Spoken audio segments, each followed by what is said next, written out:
Raon, kailan pa nangyari? Halos isang buwan na. Isang buwan na, ano pong nangyari sa inyo? Na-disgrasya ba? Natumba sa motor? Or ano, anything? Nakalaglag kung saan? Sa ano na, pag-boss namin. Pag-boss nyo? Sige. Okay. Wala kang mga opera dati? Wala? Wala kang ibang sakit? Ganon dati? Wala. Hoy, haplusin mo muna ng power. Sige. Ngayon, nung nagbuhos kayo sa construction, Ito lang dati mas ito. Ito lang. may sumasakit na noon. Okay, tapos di nadagdagan lang, parang ganon. Sige. Isa na natin. Yan ba tagilid? Yan. Okay, relax ka lang ha, huwag lalabanan ha. Huwag kang matakot. Hindi naman masakit. Tanggalin mo muna to. Yan, relax mo lang katawan mo ha.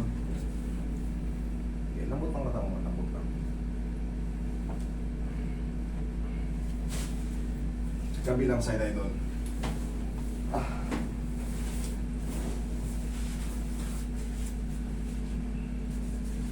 Relax na. Sige, tihaya ka. Pansin ng kapatid niya. Ayan, yun. Anim. Ayan, napansin ng kapatid niya. Umiksi na yung paa. Totoo naman, yung napapansin ng kapatid niya. Umurong. O yan, nakahiga lang siya. O. Layo. Umurong. Pero siyempre, mangyayari talaga yan. Bakit mangyayari?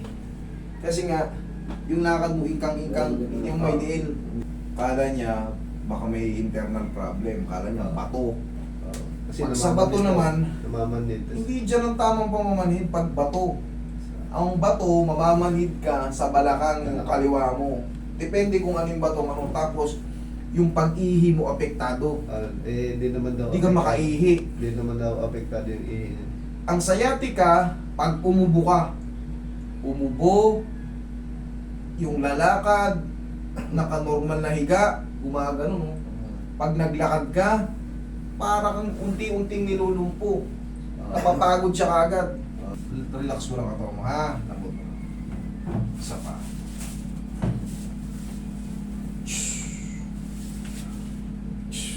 Oh. Pantay na kagad, oh. Okay.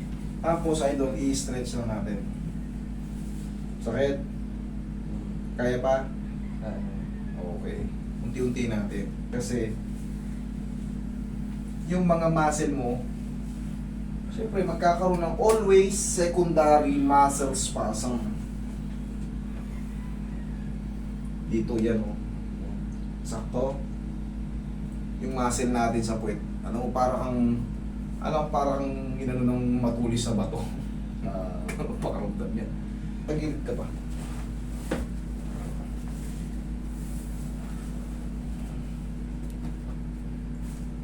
Relax lang. Yun. O, tihaya ka ulit.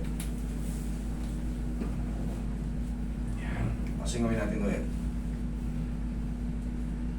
Kailangan yung nararamdaman mong pain mula kanina o mula nung isang buwan, yung ganitong pain, kailangan yan. Mawala. Hanggang sa mawala. Meron pa, pero mas kaya-kaya ko na kumpara kanina.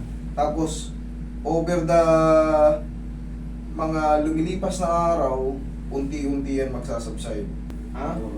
Bumaba na yung sakit. Thank you, Lord. Yan yung simula. Pag bumaba na yung sakit, makakapaglakad-lakad ka na yan. Hindi na yung parang yung itlog mo malaki, masakit, malaki. Try mo. Pag tatayo sa higaan, pag ganyan, severe na kasi siya eh. Tandaan mo, tatagilid muna. Tagilid ka. Tagilid ka. Dalawat mo. Oo. Ang tamang pagtayo, tukod mo yan. Tukod mo yan. Baba ito. Sige, tukod mo yun sa... Diyan ka pumuha ng kuya. Sige, tukod mo. Yan.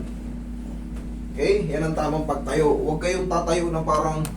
Diretso. Oo, kasi magkakaroon ng contraction dito sa ating mga muscle dito sa lower back.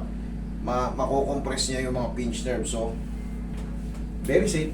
Sa kamay, siko. Try mong tumayo ngayon. Tumayo ka, sinelas ka.